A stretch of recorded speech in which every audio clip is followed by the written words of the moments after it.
What's up? This is JuJuan Buford. I am the founder of JSB Business Solutions Group and co-founder of NextOp Social. And what I want to talk about today is social engineering and why social engineering oftentimes curtails or quite frankly detonates people's entrepreneurial journey. Whether you're just getting started or whether or not you're established, it can take you out. And the reason being is, look, from the time that we're born, from our first wail as a child, we're taught to conform to a carefully constructed set of norms, expectations, and ideals, right, of what our behavior should be.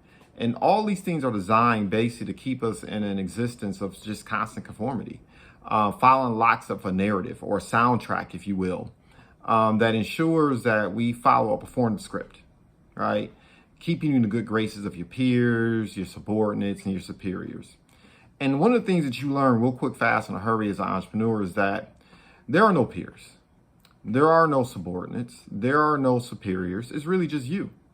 It's you and your dreams, you and your expectations, you and the soundtrack that your mind informs you about yourself. You know, one of the most important stories I ever heard in life, one of the most important pieces of advice I ever heard in life from a business mentor of mine is that the most important story you'll ever hear about the most important story you ever hear is the story you hear about the most important story that you will ever hear is the story you tell yourself about yourself, right? And that's what I'm getting at here.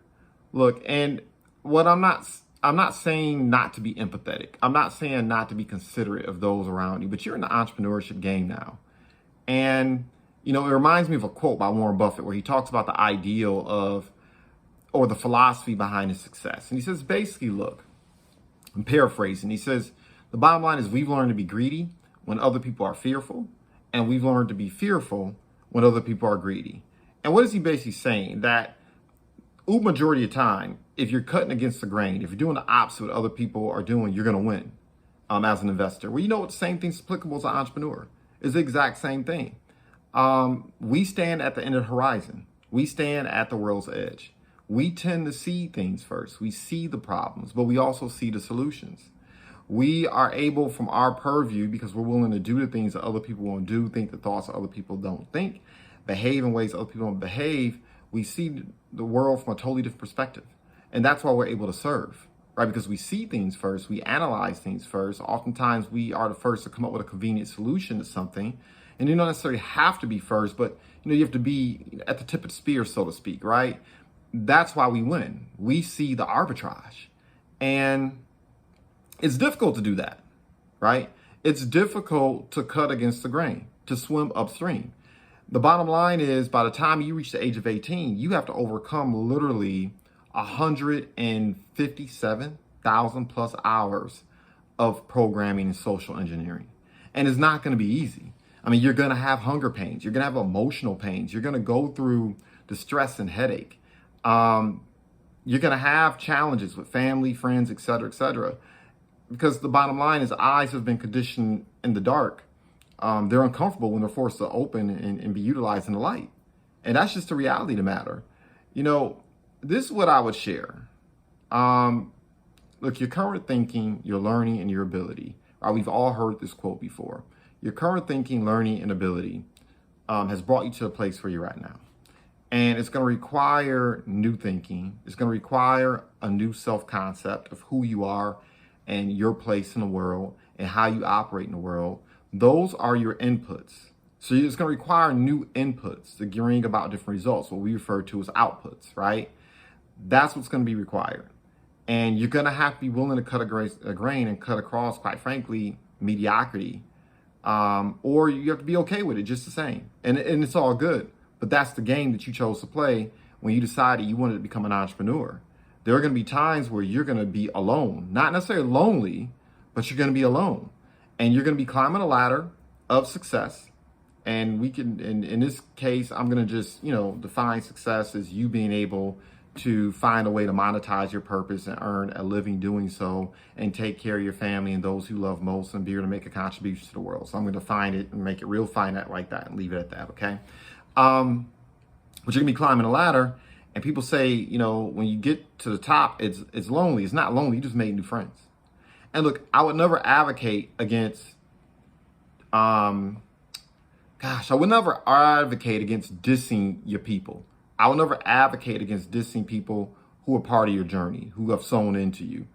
But the reality of the matter is sometimes you have to be willing not to diss people, but distance yourself from people who don't aspire to have the things that you have. And more importantly, they're not willing to pay the price that you're willing to pay.